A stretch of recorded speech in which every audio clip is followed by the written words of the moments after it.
Welcome back to your 5-minute Seattle Real Estate Monthly Update. In this channel, we cover everything you need to know as a property owner or investor in the greater Seattle area. Please subscribe and follow us so you can receive our 1-minute weekly updates as well. So major shift is happening in the real estate market as we speak.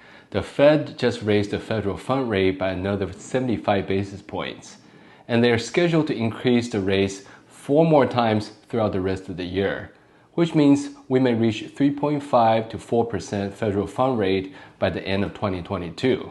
How did the market respond? Interest rate for a 30-year mortgage jumped to slightly above 6%. As we can recall from our last video, interest rate was hovering right around 5% last month.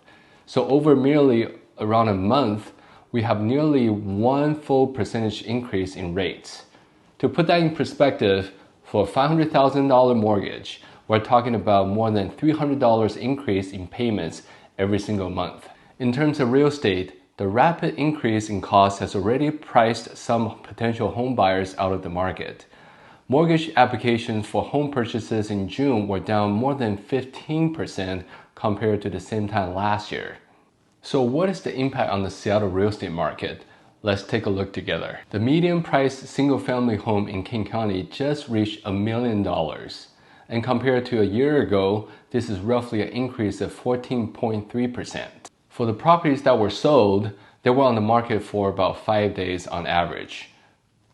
This number had stayed the same for the past 4 months. For the properties that were sold last month, they were closing at right around 5.9% above the asking price.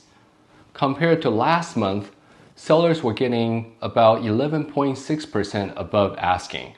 So sellers are getting less money for their properties due to less competition and price escalation. In total, we had 2,187 homes available for sale in King County.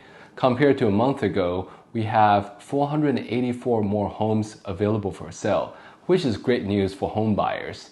Also, compared to the same time last year, we had a huge increase in inventory by 62.1%, which is one of the biggest jump in inventory we have seen in recent years. As we're entering into the summer months, more sellers are putting their homes on the market in an attempt to capture what is remaining of the feeding frenzy. When we compare how many homes are currently on the market for sale to how many homes that were closing, we have roughly 0.9 months of supply. As the balanced market is between 4 to 6 months, we're definitely still in a seller's market. However, as we mentioned earlier, the data is showing that buyers are facing less competition and sellers are receiving less in price escalation. So what does that mean to home buyers and property owners today? If you're planning to sell your properties, here are my top 3 tips. 1. Adjust your expectations. If your strategy is to price low and counting on buyers to bid up the price to where you want to be, this approach, which was working for a lot of sellers before, is likely to backfire on you. 2. Focus your pricing strategy to your current competition or pending sales. In a normal market, you can generally use sales data of comparable properties from within the past 6 months.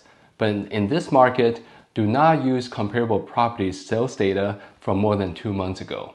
Better yet, ask your real estate broker to contact the pending transactions in your neighborhood to get the most updated pricing guidance. 3.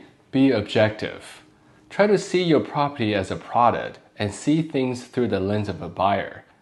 Tour your competitions that are currently available for sale, so you can accurately assess the optimal market price for what your property has to offer.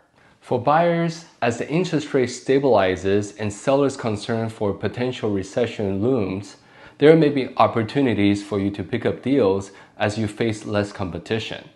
More importantly, you should be able to have more choices as more housing inventory enters the market. However, be proactive and diligent on controlling your costs. If you require a loan, the benefit of less competition and price escalation is dampened by the rising cost of financing.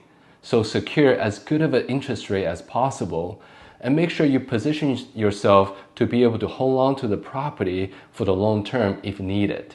As always, thank you so much for watching and I hope you find the information helpful. Please subscribe or like this video. I'll see you next time.